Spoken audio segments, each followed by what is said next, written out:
Toshkent viloyati hokimligining investitsiyalar va savdo boshqarmasi bosh mutaxassisi, Toshkent shahrida xususiy amaliyot bilan shug'ullanuvchi notarius yordamchisi, 1980-yilda tug'ilgan realtor va 1996-yilda tug'ilgan shaxs o'zaro til biriktirib, tadbirkorlik bilan shug'ullanmoqchi bo'lgan fuqaroning ishonchiga kirishadi. Ular Chirchiq shahrida joylashgan va ulgurji savdo bilan shug'ullanuvchi mas'uliyati cheklangan jamiyat balansidagi 8,5 gektar yer maydonini fuqaroga 6,800,000 AQSh dollariga sotish hamda ushbu hududga elektr, gaz ta'minoti, oqova suv yo'llarini o'tkazish uchun texnik shart va ruxsatnomalar, shuningdek qurilish ishlarini amalga oshirish uchun tegishli ruxsatnoma olib berish evaziga 500,000 AQSh dollari, jami 7,300,000 AQSh dollari talab qilishadi.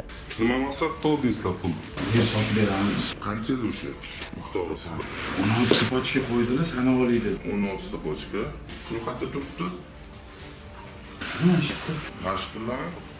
Davlat xavfsizlik xizmati, Ichki ishlar vazirligi va iqtisodiy jinoyatlarga qarshi kurashish departamenti xodimlari hamkorligida poytaxt hududida o'tkazilgan tezkor tadbirda ular so'ralgan pul mablag'i hisobidan 160,000 AQSh dollarini olgan vaqtlarida ashyoviy dalillar bilan ushlandi. Hozirda mazkur shaxslarga nisbatan Jinoyat kodeksining 168-moddasi 4-qismi A bandi va 28 orqali 211-moddasi 3-qismi A bandi bilan jinoyat ishi qo'zg'atilib, tergov harakatlari olib borilmoqda.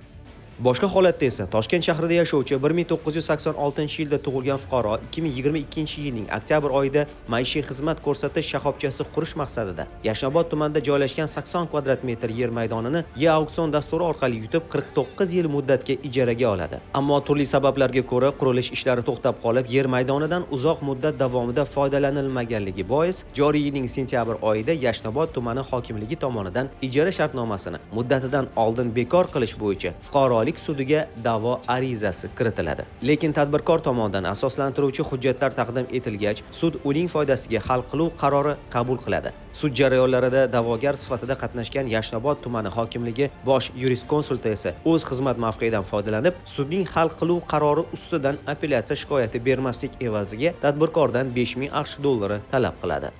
Qayerda kim bo'lib ishlaysiz? Hokimiyatda ishlayman. Qaysi hokimiyat? Yashnobod. Kim bo'lib ishlaysiz?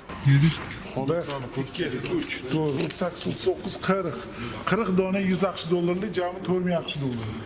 Davlat xavfsizlik xizmatining Toshkent shahar bo'yicha boshqarmasi xodimlari tomonidan Bosh prokuratura huzuridagi departamentning shahar boshqarmasi bilan hamkorlikda o'tkazilgan tezkor tadbirda hokimlik bosh yuristkonsulti ta'magirlik yo'li bilan 4,000 AQSh dollari olgan vaqtida ashyoviy dalillar bilan ushlandi. Hozirda unga nisbatan Jinoyat kodeksining 210-moddasi 2-qismi V bandi bilan jinoyat ishi qo'zg'atilib, qamoq ehtiyot chorasi qo'llanildi.